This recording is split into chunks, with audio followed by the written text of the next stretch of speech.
Hai, kembali lagi bersama saya Rika TPW di podcast yang membahas beragam tema. Kali ini saya sudah menghadirkan seorang dosen yang luar biasa kalau kita lihat di kartu namanya ya, di profilnya, di CV-nya ini, embel-embel titelnya ini udah mencapai kilometer. Baik, langsung saja kita kenalan dengan Bapak dosen Kang Iwan Setiawan. Iya, selamat siang Kang Iwan. Siang Teh. Aduh, luar biasa ya. Saya akhirnya dipertemukan Kang Iwan ini dari sebuah event besar ya. Nanti kita cerita ya, dibahas tuntas. Kang Iwan, dosen yang luar biasa ya. Saya lihat sih di kartu nama, di apa sih, di profilnya ya. Itu nggak berat tuh. Nggak berat tuh itunya. Detailnya nggak jadi berat. Kan saya bilang ini nggak panjang banget kan gitu. Gimana itu ceritanya bisa sampai ya, misalkan pasti ada proses dong ya, dari setiap apa yang kita capai hari ini tentu ada proses. Nah, saya ingin lebih mengorek proses dari bagaimana sih seorang Kang Iwan Setiawan yang dulu katanya unyu-unyu ya, pendiam gitu kan, cool gitu kan. Tapi sekarang kok tiba-tiba di luar ini ya bisa sampai di titik ini gitu kan, menyandang gelar doktor, insinyur dan sebagainya. Saya nggak bisa satu-satu saya ini ya. Nah, gimana sih cerita masa kecil Kang Iwan ini? Oke, terima kasih Teh Rika. Ini pertama kali saya datang di sini ya. Departawi ya, rumah Departawi. Gimana? Jadi perjalanan ya, mungkin dari SMA aja ya. Iya. Kebetulan saya SMA di SMA Negeri 1 Sukaraja. Ya dulu itu ada jurusan IPA, IPS, sama fisika ya. Sosial, ya IPS sama fisika. Ya. Dulu bukan kelas bio, kelas fisika gitu, kelas sos gitu ya dulu. Iya. Terus saya di fisika ada satu kelas waktu itu. Karena emang seneng belajar di fisika, matematika dulu. Kayaknya sempat kuliah di bidang teknik ya waktu itu ya, di Desa Informasi. Kemudian karena jadi asisten dosen disekolahkan juga di fisika ITB. Kemudian untuk memperdalam keilmuan belajar juga teknik elektronik di Politeknik ITB waktu itu, dan memang mungkin hobi ya, senang belajar gitu. Tapi gini kan, kalau dulu nih mitos, nggak tahu mitos apa bener ya, kalau kelas dulu SMA itu kalau fisik itu bener-bener orang yang pintar katanya. Tapi bener kan, berarti bener dong. Kalau sos ini mereka yang apa ya, yang huru hara. Bener nggak sih itu gitu? Tapi kalau lihat dari karakteristik teman-teman saya dulu ya di tahun 94 itu seperti itu, memang orang-orang fisik itu emang serius, orangnya yang cool, diem gitu kan. Dan ini terbukti ya di dia. Maksud terbukti dalam akan memang bener-bener apa ya, suka belajar gitu, suka membaca. Nah itu kan ya. Lanjut. Jadi waktu itu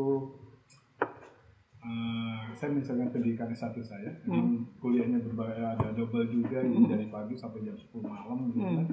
Karena emang hobi belajar ya, alhamdulillah bisa selesai. Itu dari usia setelah keluar ya, keluar SMA. Oke. Keluar S1, kemudian juga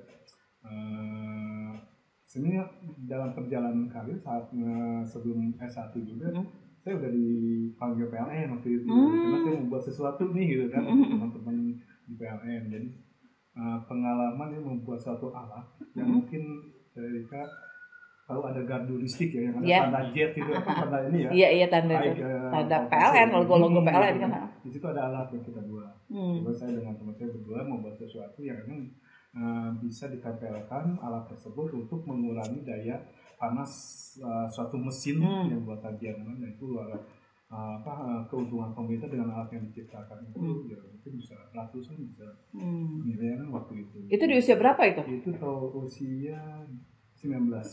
Hah? 19 sudah bisa seperti itu? Alat itu. Cuma kita nggak tahu haki, akhirnya kita nggak dihakikan gitu kan waktu itu.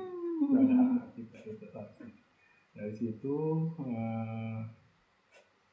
ini sekaligus dengan perjalanan karir aja. Iya betul. Jadi, silakan. Setelah dari PLN kita lanjut saya jadi konsultan di salah satu perusahaan ya, pasar sahamnya di Bursa Efek Jakarta waktu itu, cuma bertahan setahun. Kemudian lanjut saya kerja di perusahaan asing, asing Indonesia, di sebuah perusahaan asing, dan ditempatkan di Sukabumi Cianjur untuk tim riset gitu ceritanya. Nah, sebentar kan, ini biasa kan kalau pintar itu katanya gen, ya kan? Ini saya agak sedikit bahas background. Ini sebenarnya dari keluarga Akang ini ada nggak sih yang seperti Akang ini memang sekali gitu, memang keluarga yang pendidikan kah atau memang yang ini mah gue aja gitu atau gimana itu? Ini menarik karena kedua saya orang tua saya itu tidak lulus SD. Hah? Tidak lulus SD malah ya? Malah ada tulisan teman-teman di PGR itu ada tulisan di sebuah koran yang ditulis sama ketua PGR iya tuh tahun berapa tuh Sudirman Kota Sukabumi Iwansa Dr. Iwansa. Karena memang saya terlahir dari orang tua yang tidak bisa baca tulis, tidak sekolah juga gitu kan, cuma waktu itu emang motivasi untuk belajar. Jadi sendiri ya, pribadi ya, dari tekad sendiri, bukan dorongan ini ya, kondisi waktu itu ya, karena melihat orang tua emang sakit-sakitan dan waktu itu pengen jadi dokter sih. Bukan dokter ya, dokter ya, tapi malah jadi dokter. Jadi meleset dong. Oh gitu, jadi awalnya memang cita-citanya dokter. Karena ya itu tadi ya, melihat background orang tua, keluarga gitu ya. Terus akhirnya dalam perjalanan saya kerja di perusahaan asing, di riset, kemudian dari situ saya mulai mengajar. Karena ditempatkan di Sukabumi gitu. Asdos dosen di AMIK CBI waktu itu, Akademi Manajemen Informatika dan Komputer CBI. Kemudian 2023 UMI berbuka. 2023 iya. Masuklah jadi dosen UMI. Jadi saya ngajar di AMIK CBI dan di UMI, termasuk kerja di perusahaan asing juga sebagai riset peneliti. Hari ini, jadi tiga itu dulu. Oh dulu, oke. Awal 2021 sampai 2023, akhirnya dalam perjalanan kena mungkin waktu kita kerja double gitu kan, waktu habis di dosen, akhirnya saya fokus dosen. Jadi 2003 di UMI sampai 2010 sebagai dosen tetap, tapi juga mengajar di tempat lain juga. Jadi banyak side jobnya ya, pintunya banyak. Namanya dosen. Pintunya banyak, rezekinya banyak ya, kocak. Terus ada istilah menarik dosen itu. Gimana? Kerjanya 1 dus, uangnya 1 sen. Kerjanya 1 dus, uangnya jadi dosen. Oh iya benar. Dosen. Saya pikir dulu dilengkapi. Dosetan. Makanya kan kita home base-nya di satu tempat tapi iya benar. Itu 2003 ya, sampai 2003 menjabat ketua jurusan Teknik Informatika di Muhammadiyah di UMI di Sukabumi. Kemudian di tahun 2010 baru diangkat jadi CPNS. Oh, jadi udah CPNS sekarang ya? Iya, udah PNS. Oh ya udah PNS ya. Oke. Terus lanjut. Nah, yang menariknya karena saya juga aktif di organisasi nasional, sering demo di Kemendikbud. Ini wajah-wajah pendemo nih.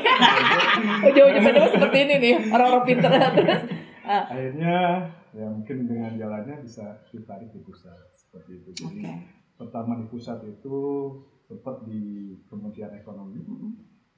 Waktu itu satu deputi dengan Pak Theoribel Erwin ya. Erwin Theoribel ya. Iya, Theoribel. Saya kan hanya magang aja. Kemudian fullnya saya di Kementerian Negara, Pemberdayaan Perempuan dan Perlindungan Anak.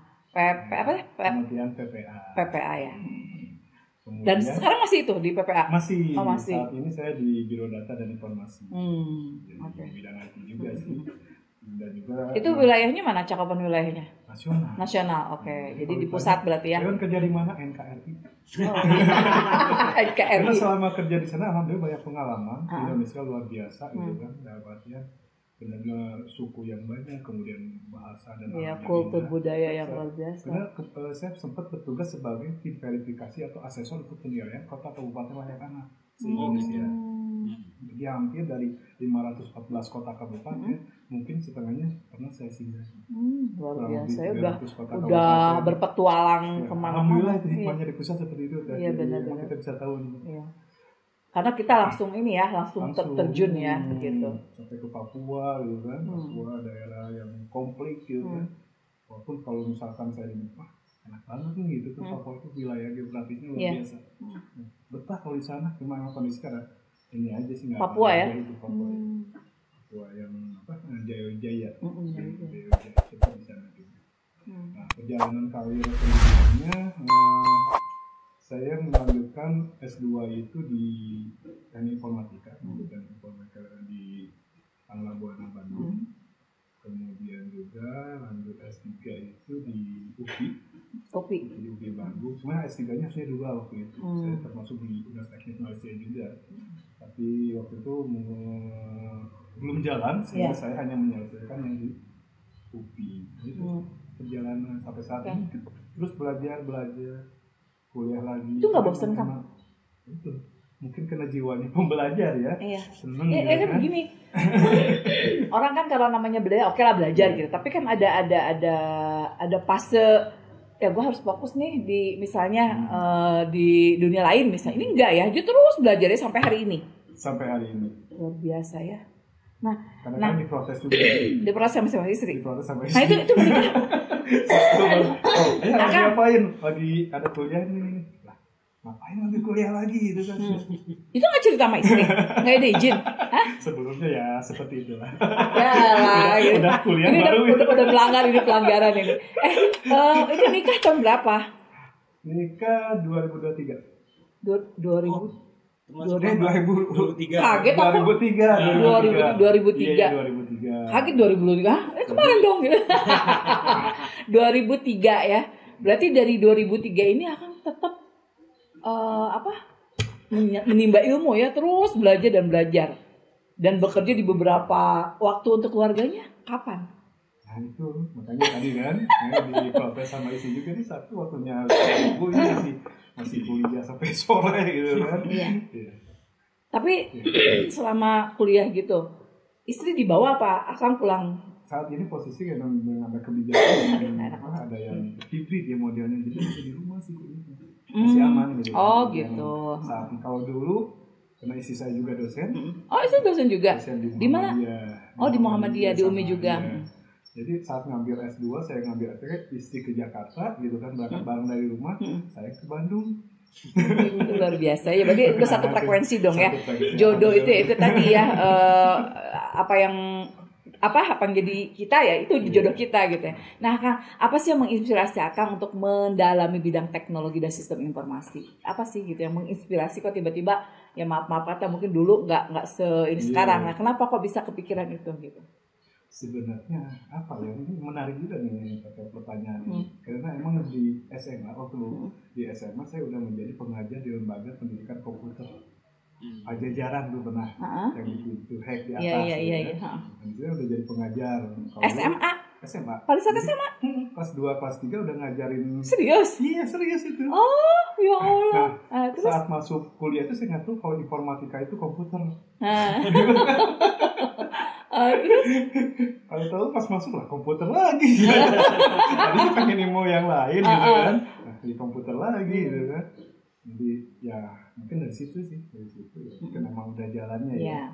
Udah jalannya sampai sekarang udah hampir, kalau dari tahun 94 atau 93-94 hampir 30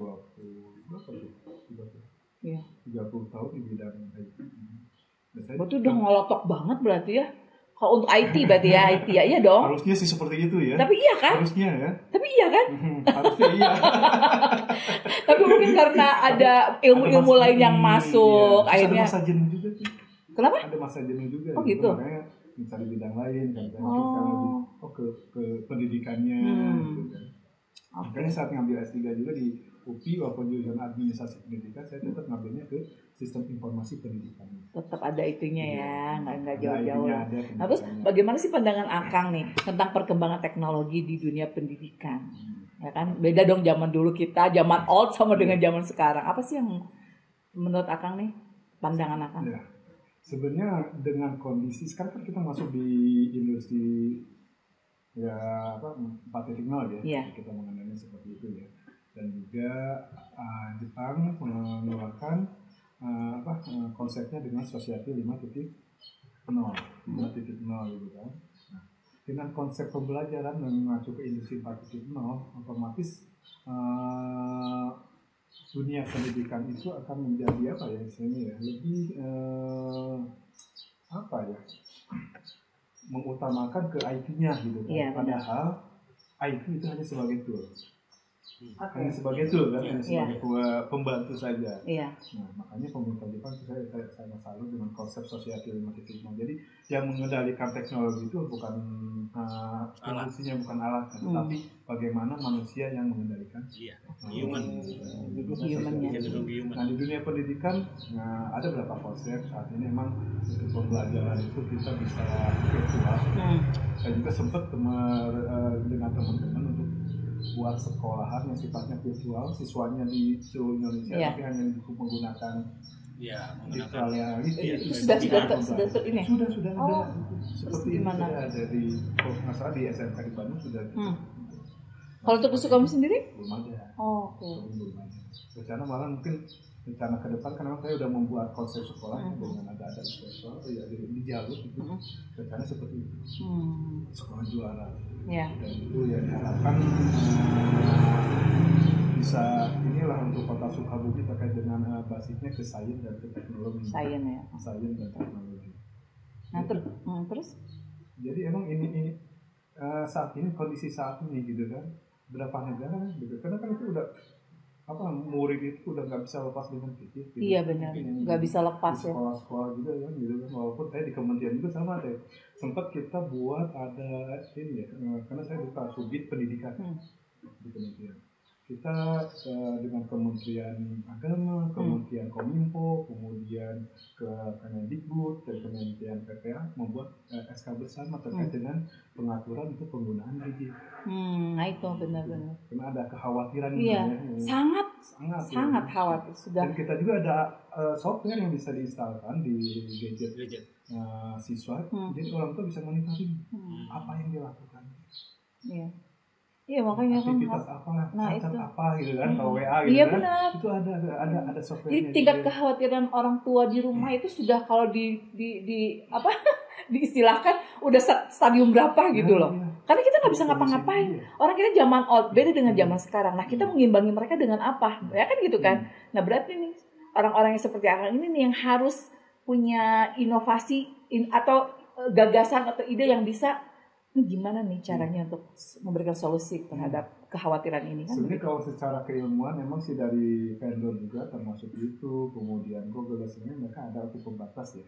Cuma kadang-kadang mungkin karena ketidaktahuan orang tua, sosialisasinya juga kurang, kita akhirnya tidak tahu kan gitu. Karena banyak kasus anak yang balita kadang-kadang dikasih YouTube, karena kan kalau dewasa fiturnya kan kemana saja gitu. Banyak lah aplikasi-aplikasi kan ya yang sekarang ini. Itu akan berdampak terhadap kekerasan itu. Bullying gitu di satuan pendidikan. Saya pernah ada ini bukan menangani kasus ya, itu ada anak SMP waktu itu di sebuah kota lah kan. Dia itu mungkin dibully sama teman-temannya. Bisa by elektronik atau juga langsung, kemudian juga dia ingin konsultasi ke orang tuanya karena kesibukan tidak bisa, malah dimarahin. Kemudian anak itu mau ke guru BK-nya juga sama, dia tidak mendapatkan apa yang diharapkan. Akhirnya saat upacara, saat hampir anak-anak upacara mungkin ada 500 orang kurang lebih gitu kan, itu loncat dengan tempat. Apa itu kasusnya yang dia ini? Nah, dia mungkin untuk mencurahkan hari ini tidak ada. Tidak ada tempat untuk ini ya kan. Dan yang khawatirnya setelah teman-teman dari KPAI datang menginterogasi teman-teman yang melihat langsung, itu berapa persen, hampir 20-30% anak-anak ini melakukan hal yang sama. Itulah kondisi anak-anak kita. Konsep bunuh diri itu kayaknya itu tadi kan karena tontonan dia, karena doktrinasi. Secara tidak langsung mereka sudah di brainwash loh dengan tayangan-tayangan yang mereka ini kan gitu. Ya makanya peran pemerintah khususnya di sini dengan Kominfo ya, bagaimana menggunakan TikTok, kemudian juga media sosial ini bisa ada pembatasan usia itu harus. Nah ada nggak sih langkah-langkah dari mungkin saya nggak ngerti ya akan ada di komunitas atau apalah organisasi apa kan banyak ya saya lihat. Nah ada nggak langkah-langkah untuk istilahnya ya itu tadi memberikan solusi untuk khususnya PPAI ya, PPA ya? Ada yang seperti tadi itu dari vendor sudah menyiapkan ya, ada pembatasan penggunaan aplikasi.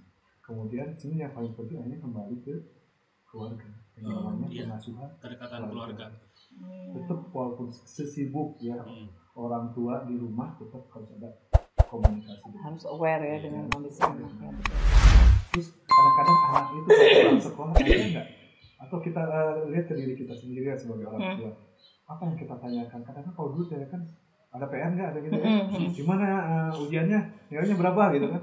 Sekarang yang ditanyakan tuh baiknya adalah bagaimana sekolahnya, kamu bahagia di sekolah hari ini. Yang ditanya ada tingkat kebahagiaannya.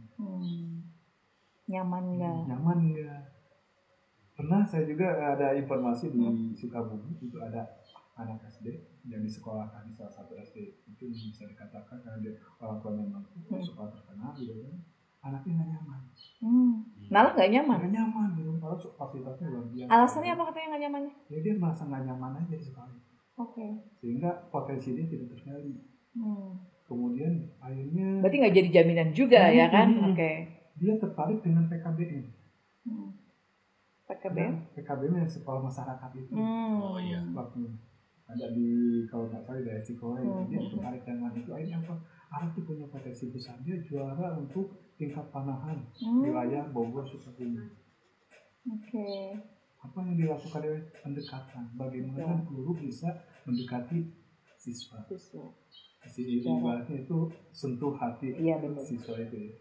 Iya benar-benar. Jadi langsung ini ya touch ke dengan teknologi kan itu. Makanya sekarang kan Australia udah mulai kembali ke ngajarin gadget tidak boleh. Mereka ngajar manual lagi. Finlandia juga mungkin akan arah ke sana gitu. Udah mulai kembali lagi ke zaman dulu. Semoga demikian. Nah terus apa tantangan terbesar dalam penerapan sistem informasi di sektor pendidikan? Informasi baiknya untuk untuk pengelolaan administrasi sih, membantu guru pihak sekolah untuk administrasi. Tapi konsep pembelajarannya, apalagi sekarang kan konsepnya filosofi. Ada kendala nggak sih? Sorry saya motong. Ada kendala nggak sih untuk yang tadi mengajar?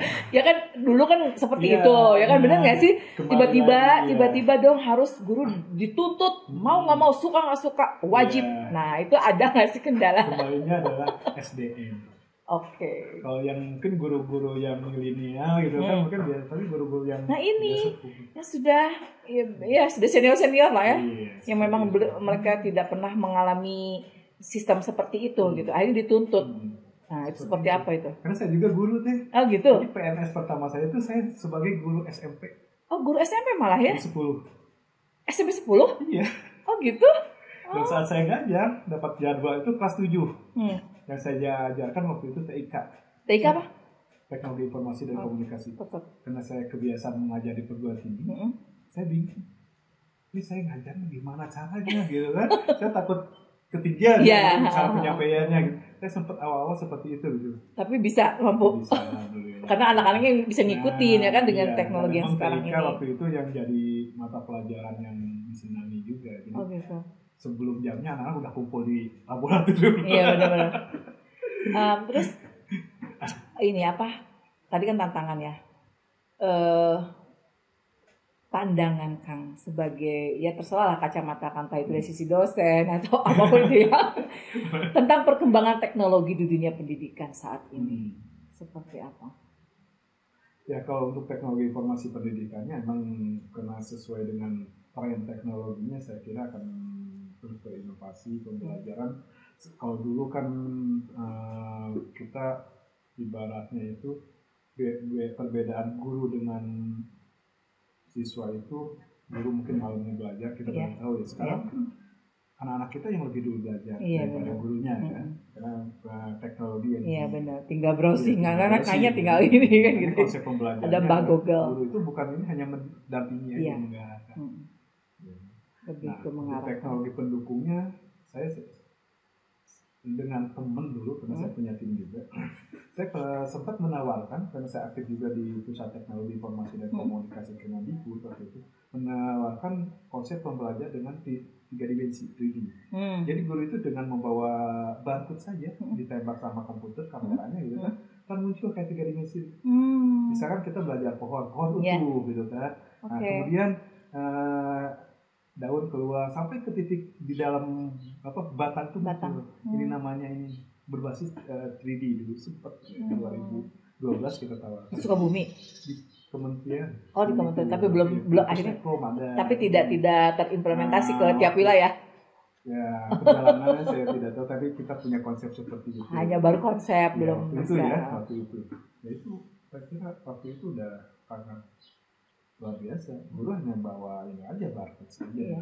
Saya lupa bicara dengan Kang Iwan ini harus skupnya NKRI, jadi bukan saya Sukabumi. Oke, interupsi. Sekarang kalau saya coba laptop ya, kalau misalnya lihat di YouTube di YouTube kan ada yang namanya kelas teknologi yang dari Google gitu. Jadi hidup itu semuanya udah basisnya kayak IT. Iya, kayak mulai bangun sampai tidur lagi gitu kan. Dan semua tinggal touchscreen aja, touchscreen kemudian juga virtual gitu kan. Dan semuanya yang dibutuhkan yang satu, bandwidth internet yang besar. Makanya lagi ini kan masuk ke teknologi yang bukan 4G lagi sekarang. 5G. Ya, ke 5G kan. Nah itu. Nah, yang lucunya informasi dulu saat misalkan penelitian di 5G itu di suatu kota itu burung itu pada mati. Kenapa? Karena packagingnya terlalu nggak kuat, terlalu tinggi lah gitu kan. Sehingga menyebabkan burung-burung mati. Itu kenapa? Karena memang lagi penelitian terkait dengan sekarang udah seralah, dan memang di Indonesia juga udah mulai nih beberapa kota yang mengimplementasikan untuk teknologi 5G. Jadi transfer data tinggal gitu. Iya, tinggal gitu ya. Transfer aja, tidak harus pakai media. Flash Iya, colokan. Cari data saya transfer ya, langsung. Bisa begitu ya? Luar biasa, keren. Terus Kang, ini apa sih saran Akang untuk generasi muda ya yang ingin terjun ke dunia teknologi dan informatika? Saran seperti apa? Menarik ya, ini generasi Z karena kan mereka lebih jago daripada kita. Iya. Hanya saja tidak terarah, ya kan? Itu makanya peran untuk kalau di pendidikan guru yang memang guru IT itu sebagai peer tersebut perkembangan teknologi informasi. Jangan sampai anak-anak kita itu kelewat batas, karena memang teknologi informasi ini dua mata pisau ya gitu ya, bisa baik bisa baik, ya betul. Tidak baik ya, artian negatif. Dan ibaratnya kalau di dunia IT itu sama seperti kita misalkan kontennya ya, terkait konten ada yang mungkin positif, ada yang negatif. Kalau misalkan teh pengen putih harus dikasih yang positif atau susunya yang lebih banyak gitu. Sehingga konten itu bisa kontennya lebih bersih, baik ya. Kemudian sarannya untuk adik-adik yang ingin bergelut di bidang teknologi informasi, ya pertama kalau saya melihat sih, karena memang mereka bukan lebih pintar dari kita, tapi di situ ada yang namanya nilai etika dan norma yang harus kita jaga. Etika dan norma ya. Nah inilah zaman anak-anak Gen Z ini yang memang ya maaf ya, kalau dibilang kita dari keluarga sendiri nih kurang ini kan akhlak, tidak juga, orang tua pasti pressure mereka dengan ya itu kan dengan agama dan lain sebagainya. Tapi kembali lagi si orang tua ini nggak bisa 1x24 jam. Nah, jadi etika dan ini benar-benar adab lah mungkin ya adabnya. Oke kan, ini kita untuk secara profil Akang kita tuntaskan. Saya pengen kepo nih ya kan. Saya nggak tahu, yang saya tahu nih sekarang ini kan Akang ini ditunjuk sebagai ketua IKA ya. IKA. Apa tuh ikatan? IKA itu apa sih? Ikatan Keluarga Alumni. Ikatan Keluarga Alumni. IKA itu berlaku di seluruh untuk sih, beda sekolahnya. Oke. Nah ini yang IKA ini khusus untuk SMA Sukaraja. Yang kebanyakan dominannya di IKA namanya. Oh IKA, ya itu makanya saya tanya IKA itu hanya spesifik untuk Sukaraja aja atau yang Akang buat gitu kan, organisasi yang Akang. Ini organisasi berarti maksudnya? Ya, organisasi ya. Organisasi. Dimana di sini alumni itu aware terhadap sekolahnya, gitu kan. Dan sudah ini berbadan hukum nggak? Ini kalau lagi proses. Oh lagi proses ya, OTW gitu ya. Masih dengan badan hukumnya dari sekolah. Oh oke, legalitasnya. Dari sekolah, gitu kan. Jadi yang tangan SK kita dari kepala sekolah. Kedepannya emang ini jadi target kita di kemurusan saya untuk bisa tadi berlegalitas khusus untuk IKA. Nah di SMA Sukaraja sendiri IKA ini terbentuk dari tahun berapa? Apa sebelum Akang ada? Baru. Oh baru. Berarti pencetus founder pendelegasi apa lagi? pendiri itu Kak Iwan? Pendiri sih, ada teman-teman, ada dari senior, ada Kak Hendy, kemudian mungkin banyak teman-teman dari senior angkatan gitu. Oh gitu.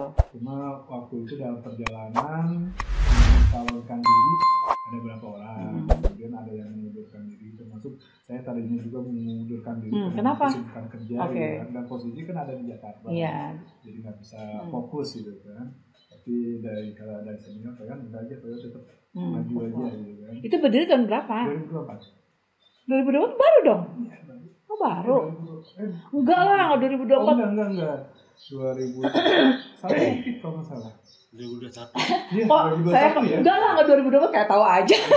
Bener.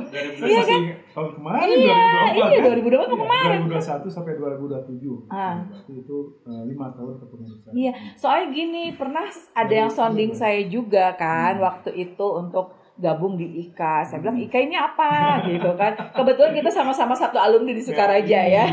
Viewers the Portal. Jadi kita di reuni internal. Terus saya itu yang menghubungi Tete gitu kan. Oh gitu. Kan dapat informasi ya dari teman kita juga ya, Pak Dede. Coba hubungi Pak Iwan, ya udah saya kontak gitu kan. Mungkin belum ada ini, jadi harapannya sih waktu itu mungkin 5 tahun ke belakang saya masih 5 tahun ke belakang. Enggak sih, mungkin lebih ya itulah. Semua tepat ada waktunya. Ya kan pasti ada waktunya. Jadi mungkin pada saat saya lihat di selebaran grup ya kan apa sih rame gitu kan, reuni. Oh IKA, ini IKA dulu gitu kan. Makanya jadi IKA itu berdiri tahun 2021 Desember. Tapi saat itu sekalian milad ya, 2022 sih SK-nya. Oh 2022. Nah dari visi misi IKA sendiri apa sih gitu? Intinya visi misinya adalah pertama tadi bagaimana kita membangun tali silaturahmi antar alumni. Kemudian kita juga bisa memberikan kontribusi terbaik dari alumni untuk sekolah. Dan selanjutnya bagaimana alumni itu kita bisa sama-sama untuk sejahtera. Ya, bareng-bareng ya, sejahtera bareng. Makanya di misinya itu salah satu yang saya idekan itu bagaimana saya bisa buat platform, itu namanya platform untuk Ikaraja. Ikaraja gitu kan. Yang di isinya adalah teman-teman alumni yang punya UMKM, gitu kan. Kita masukkan, kita ada proses jual beli, misalkan di daerah ini ada alumni yang jual pisang, di sini ada yang membutuhkan pisang, bisa saling gitu. Oh, kan? Jadi kita jadi broker lah ya. Seperti itu. By sistem gitu. Iya, tapi antar alumni gitu. Iya, kemudian juga ya kalau ini bisa berjalan, kita bisa buat kooperasi.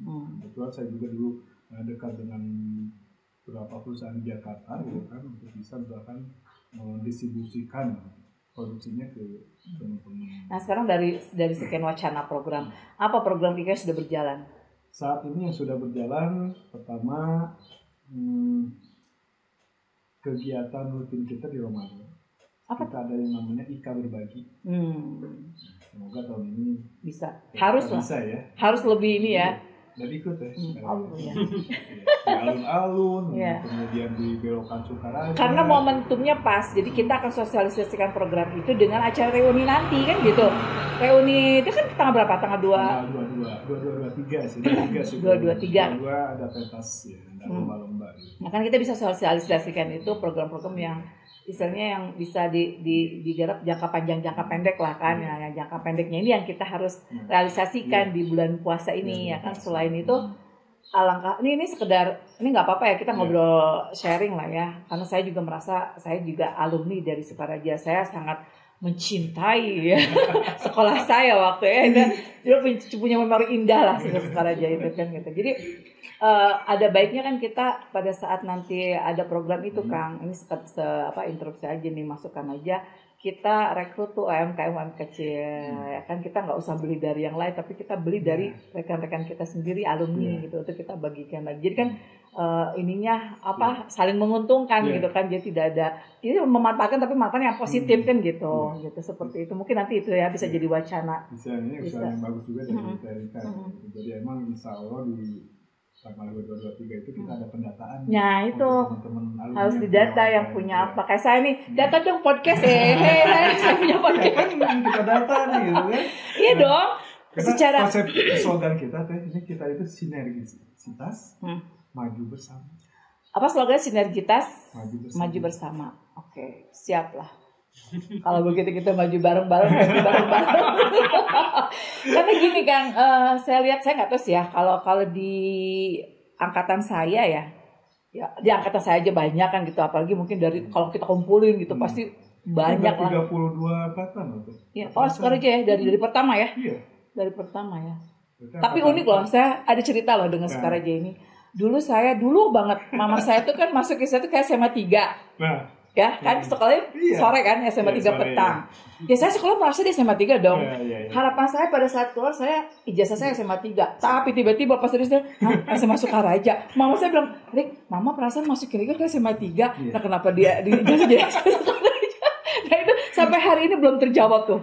Sampai hari ini belum terjawab. Kenapa dan ada apa dari SMA 3 petang tiba-tiba jadi SMA 1 Sukaraja. Tapi ya apapun itulah, yang jelas SMA Sukaraja sekarang saya lihat saya juga banyak perubahan ya. Maksudnya dari mulai zaman dulu saya itu kelas masih dikelilingi oleh kebun bengkoang tuh ya. Julukannya Blok M aja. Iya, Blok M emang bener Blok M, mojok banget gitu kan.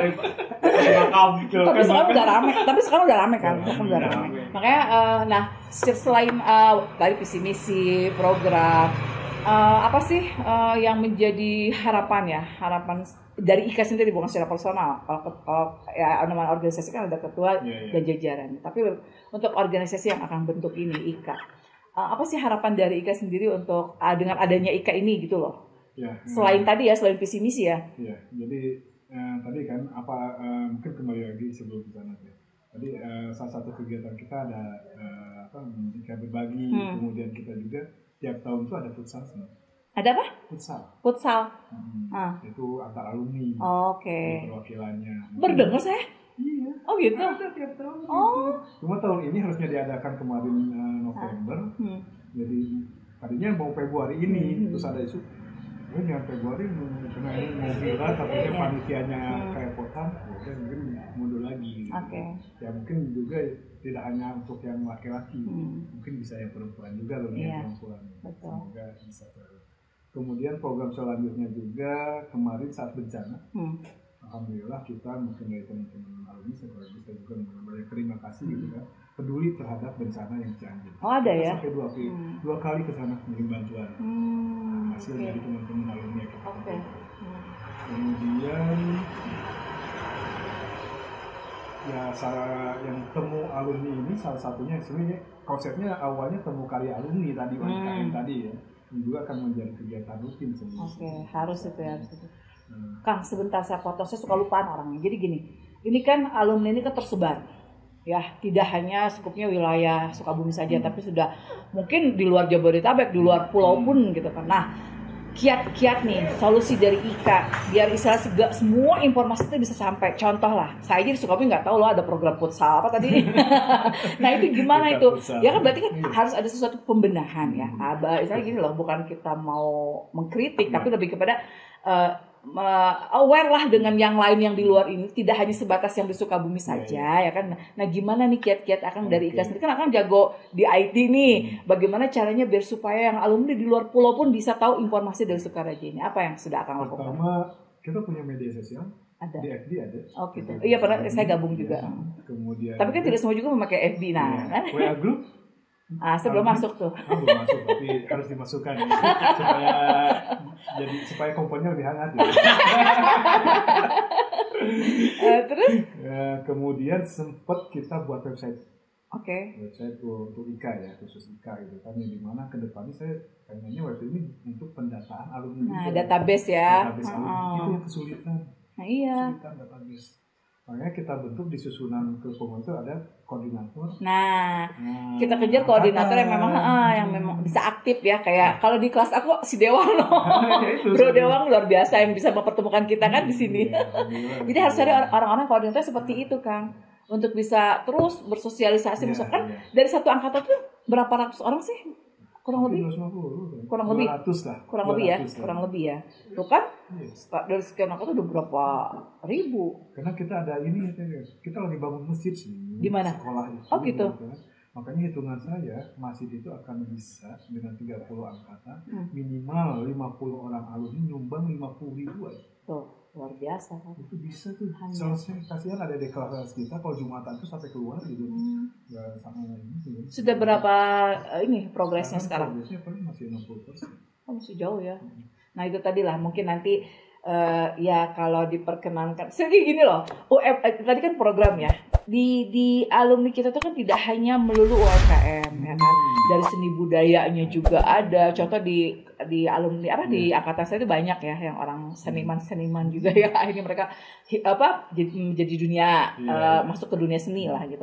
Kita karyakan mereka, manfaatkan mereka dengan ya itu tadi untuk bagaimana caranya supaya SMA Sukaraja ini tetap ada dan tetap gaungnya tetap ini gitu kan. Makanya salah satunya kita pengen unggul juga nih sekolah kita dikenal ya. Iya itu walaupun kan. sudah terkenal menjadi SMA Blok M gitu. Iya. Tapi ada sisi lainnya gitu kan. Ya kan itu harus jadi target IKA loh sebenarnya kan, target IKA seperti apa nanti ke depannya, tidak stagnan lah ibaratnya. Nah makanya Kang boleh deh nanti di itu momentum yang paling bagus nanti tanggal 22 23 itu kan kita ngumpulin berapa angkatan lah nanti yang hadir kan. Sudah terdaftar kira-kira sudah berapa banyak? Udah lumayan sih. Dari presentasi 30-40. oh masih ya, masih ini sih target 30 angkatan. Iya targetnya ya minimal lah 60-40 lah gitu minimal. Keren sih, tuh ya kan. Karena ini dadakan juga sih. Dadakan juga ini. Tapi alhamdulillah saya ucapkan terima kasih ke teman-teman angkatan 94 yang luar biasa nih. Iya. Sampai 94 tadi ada yang nanya, Pak Iwan dari 94 ada yang jadi pengurus? Ada. Pak Erika jadi pengawas. Oh mantap, siap. jadi Mbak ini badan pengawas. Baiklah saya sih diposisikan apa yang jelas gini. Kalau saya sih mungkin secara personal saya lebih keingin bagaimana caranya mempromosikan SMA Sukaring tetap istilahnya dari daya tarik dari SMA sendiri, kualitas ininya dan sebagainya. Mungkin itu kan yang harus dipertahankan kan selain itu tadi dari kita-kitanya ini nih dari alumni-alumni yang bagaimana cara bisa mengangkat SMA Sukaring menjadi seperti itu kan gitu. Siapa lagi kalau bukan kita? Guru-guru kan hanya sebatas yang daftar gitu kayak itu. Nah promosinya ini yang bagaimana nih IKA nih, tugas IKA nih promosi. Kalau nggak salah di kota Kabupaten Sukabumi SMA Negeri 1 Sukabumi terbanyak siswanya. Oh gitu. Tahun ini informasi luar biasa ya. Luar biasa kan. Nah, respon dari guru-guru dari pihak sekolah terkait adanya IKA ini seperti apa? Maka ya luar biasa sih, sangat. Karena emang jarang sekali IKA yang emang ini ya terlibat di dalam sekolah. Dan kita SMA Sukaraja itu ya melihat alumni yang antusias ini dampaknya luar biasa untuk guru juga. Dampak yang jelas untuk akreditasi sekolah, kemudian antara siswa aktif dengan alumni juga bisa berdekatan, bisa sharing lah gitu. Makanya kalau ada kegiatan misalkan kayak untuk masuk perguruan tinggi negeri, kita sekarang minta dari IKA untuk jadi sebagai fasilitator ya. Itu sering. Jadi banyak sekali dapat positif. Karena gini aja sih, suatu kampus baik sekolah atau perguruan tinggi besar bukan karena gurunya, tapi karena alumni. Iya betul itu. Harum dan gaungnya itu ya kan dari alumni gitu. Nah, jadi himbauan untuk para alumni, ayo gitu. Ayo kita bareng-bareng gitu kan. Toh tidak ada yang dirugikan dari sini kan gitu. Ini kebaikan untuk semua ya kan. Saya punya ide gini teh. Saya juga pengen misalkan tiap angkatan punya kelas binaan. Angkatan 1 binaannya misalnya kelas 1-1. Nah silakan ruangan itu misalkan kan. Benar-benar. Itu iya bagus. Sampai saya ke ngobrol dengan kepala sekolah, ya udah Pak Iwan bisa nggak itu diimplementasikan?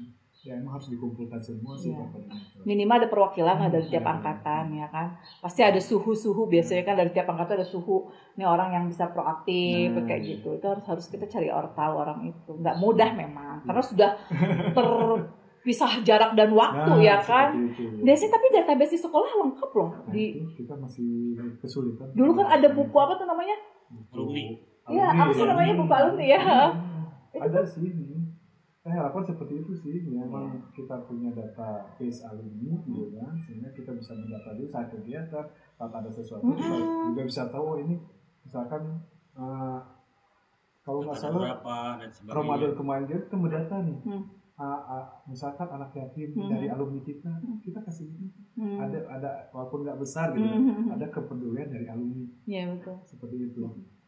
Kemudian kalau misalkan ada yang alhamdulillah alumni sukses, kita bisa untuk subsidi silang lah ya. Seperti itu. Kang, untuk acara reuni nanti konsepnya seperti apa?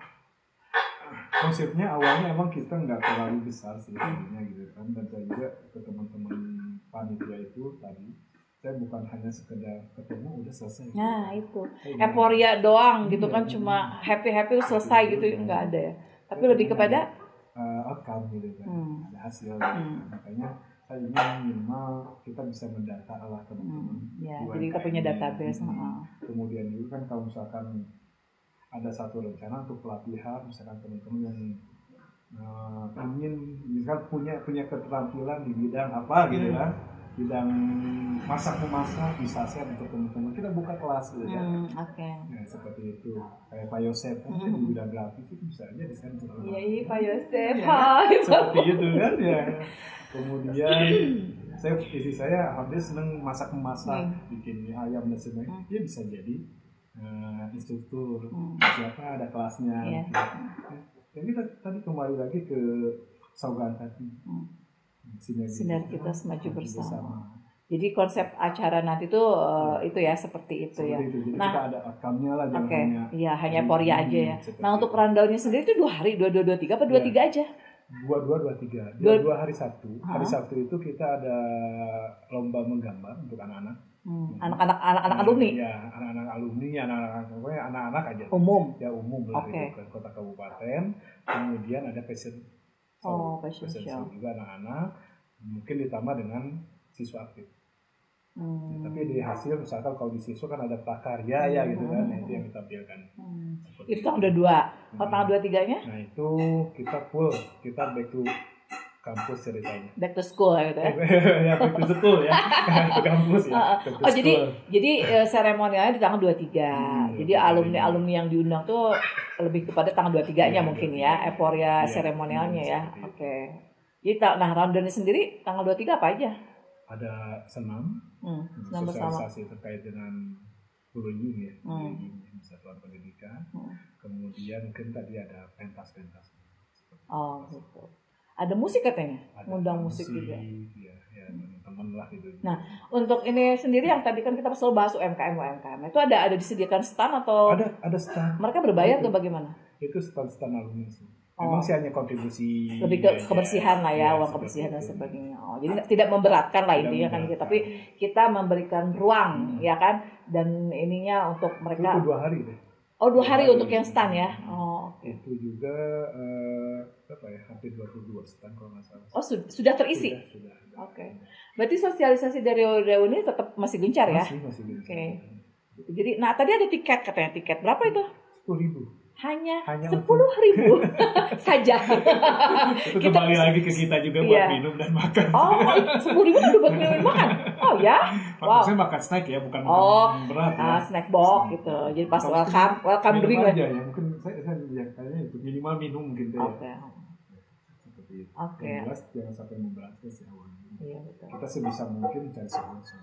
Iya, ya berarti benar yang pedagang-pedagang dari di sekitar alumni kita ini memang harus direkrut, karena kan pasti dong kalau yang banyak yang hadir otomatis kan kita butuh makan, minum dan sebagainya, itu pasti suka nggak suka mau nggak mau ya beli di situ gitu, nggak mungkin kita keluar kan jauh kan ke warung yang kayak gitu. Berarti kita maksudnya gini, dari panitia sendiri harus bisa memfasilitasi itu, mana nih menu-menu yang belum ada misalnya untuk makanan beratnya, minumannya dan sebagainya kan gitu. Jadi harus didata juga kan nanti. Untuk meminimalisir keluhan dari yang hadir kan alumni pasti dong. Iya kan, masa cuma datang terus tinggal lagi karena makan tiba-tiba akhirnya kan nggak kembali lagi kan gitu, jadi kan nggak seru gitu kan. Kayaknya sih hanya air sih kalau sengaja maksudnya untuk pas UMKM untuk stand lah ya, mungkin kita jual stand kan gitu. Ya udah Kang, mungkin ya mudah-mudahan sukses lah ya untuk acara reuninya. Kita tunggu. Kita tunggu semua ya. Kita tunggu semua. Dari tahun berapa nih, angkatan berapa? Semua angkatan. Dari tahun berapa angkatan? 90. 90 ya kita. Jadi yang dapat ijazah SMA 3 itu 90, 91, 92 teh. Oh ada ya? Iya, 3 angkatan. 3, 4, 5 enggak. Makanya maksudnya, kan SMA 3 katanya gitu, sampai cengosin sampai hari itu saya nggak dapet jawabannya itu dia, makanya di kepala sekolah gimana, tapi nggak apa-apa. Kita bangga kok dengan Sukaraja ini ya.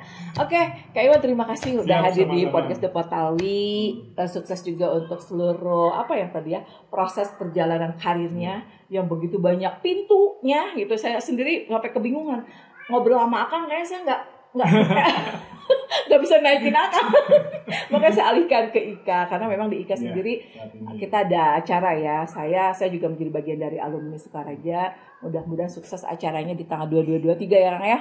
Mudah-mudahan dengan adanya Ika di sini, SMA Sukaraja bisa lebih harum lagi, bisa lebih berkualitas lagi ya kan dari semuanya. Terima kasih Kang Iwan. Mungkin ada yang ingin disampaikan untuk khusus nih untuk para alumni terkait reuni, silahkan. Kayak teman-teman alumni baik ya senior atau mungkin yang seangkatan atau mungkin yang junior, karena IKA ini adalah bukan milik kami pengurus, tetapi milik kita semua. Yuk kita berpartisipasi gitu kan, kita jaga silaturahmi kita besarkan ya sekolah kita ya, dengan aktivitas dari teman-teman alumni yang memang tetap dekat dengan sekolah. Mungkin itu aja, dan kita mohon sih untuk hadir di tanggal 22-23 ya, bergabung gitu kan. Siap. Oke. Dan juga saya tunggu nih dari Kak podcast apanya nih? Di tanggal 23 juga nih. Siap gitu ya. Siap gitu ya. Oke, penonton The Portawi, tuntas sudah obrolan kita hari ini dengan seorang doktor, insinyur dan lain-lain sebagainya. Itu panjang banget ya. Kak Iwan terima kasih sekali lagi. Sukses untuk semuanya. Kembali lagi bersama saya Rika TPW di episode selanjutnya. Salam The Portal. Bye. Nuhun Kang Iwan.